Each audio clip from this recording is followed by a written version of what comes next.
Isaac Clark, 19. Have either of you ever been seriously offered / tempted to take steroids? I think this is probably one of the most real and important videos that I've ever made. Most influencers that are out on YouTube or Instagram or every other social media are not the person that you think they are. Reason being is that you as a subscriber or as a follower have a very selective and carefully crafted view into their reality. When you click on the channel of an influencer, you see exactly what they want you to see, nothing more and nothing less. A key example, in my opinion, is this scene. I guess slightly tempted to, just to see what the results would be, but yeah. I think it would look freakish. Yeah, it would be monstrous. But it would be quite funny as well, wouldn't it? Like yeah. I was saying to Mike earlier that I'm getting, not so much now, but up until recently I was getting absolutely hammered with steroid accusations, and part of me, like I would never take them, but part of me is tempted just to be like, do you know what, this is what I'd look like if I took steroids. Me and arguably the entire comment section of this video find this statement doubtful, to say the least. In this video I want to give you some dirty little secrets on the actors on social media to help you understand the landscape that you're maneuvering on a daily basis. I don't have a problem with someone that takes steroids. Only the issue you'd have is like someone that takes them and then says they don't take them, you know, like there's no... Here's the truth about influencers from a quote-unquote insider. Remember, all I offer is the truth, nothing more.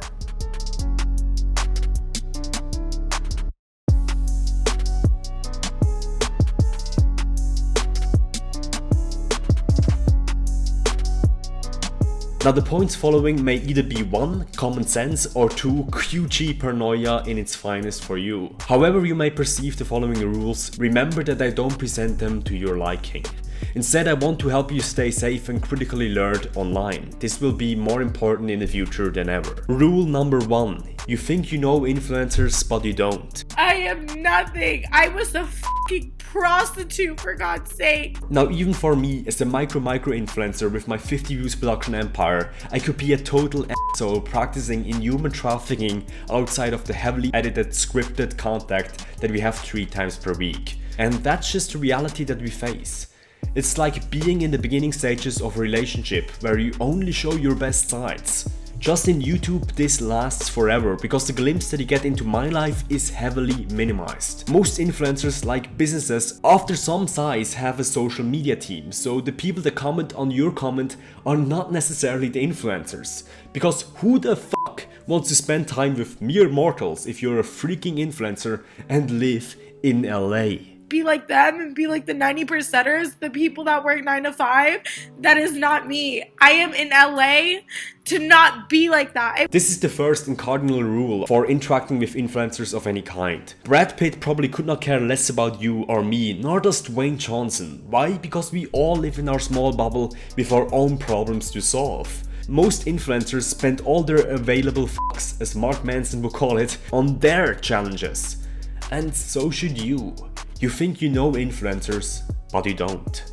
Number 2. Some influencers like to give you the illusion that you know them totally, when in fact they use this as a tool to conceal significant parts of their identity. This is Law 12 in the book 48 Laws of Power. Use selective honesty and generosity to disarm your victim. To give you the brief summary, one sincere and honest move will cover over dozens of dishonest ones.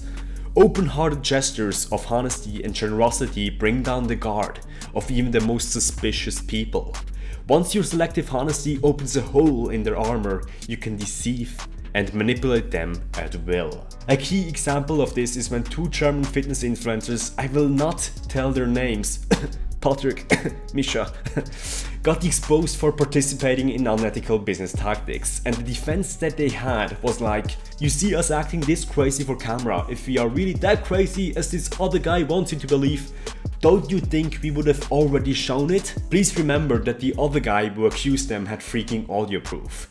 So no guys, you wouldn't. You seem to take advantage of Law 12 of Robert Greene's book. You see this on countless examples on the YouTube or Instagram sphere. Please don't let your guard down and remember cardinal rule number 1.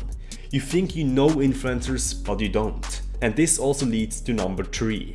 Fame does not equal money. In fact, most influencers are the vegan cow that gets milked to the bones from the big companies and in the end earn pennies. I deleted my Instagram account when it had approximately 10,000 followers. You know how much money I made with that venture? Zero. The YouTube ad money of this channel, approximately 7,000 subscribers to this date, is about $100 per month. Of course, there is money from affiliate marketing and from selling my own products, but it's not even close to the rate that I get from my not so cool full-time job. Not so cool in the Instagram entrepreneur sense. In fact, I kinda like it. So, in fact, I remember slaving away at YouTube and Instagram while unexpectedly getting a pay rise at my quote-unquote 9 to 5. It was $500 per month extra, and I thought like, this is the same thing that I make in 6 months with this venture. Please don't get me wrong, a lot of why I'm doing this is not because of the money, it's because I like doing this and the message that it spreads. But I'm saying this for the kids in school right now that want to be an influencer when they grow up. We all need to realize that most influencers are not as cool and as successful as you might think. Influencers like Devin Physique get paid for their advertising for that CBD drops from Herbstrong. And even if Devin gets paid 10,000 for that ad, Herbstrong is making at least 3 times that amount in the back end. Because if they wouldn't continue the partnership. Same goes for First Form, One Up Nutrition, and even freaking Sour Patch, and the list goes on and on up to Fit Tea. Of course, it's a mutually beneficial relationship, but it's usually the not so cool, nerdy people in the background that profit the most. Ralph Setterly. In the end, I want you to know with this video that the influencers that you see online are not better than you.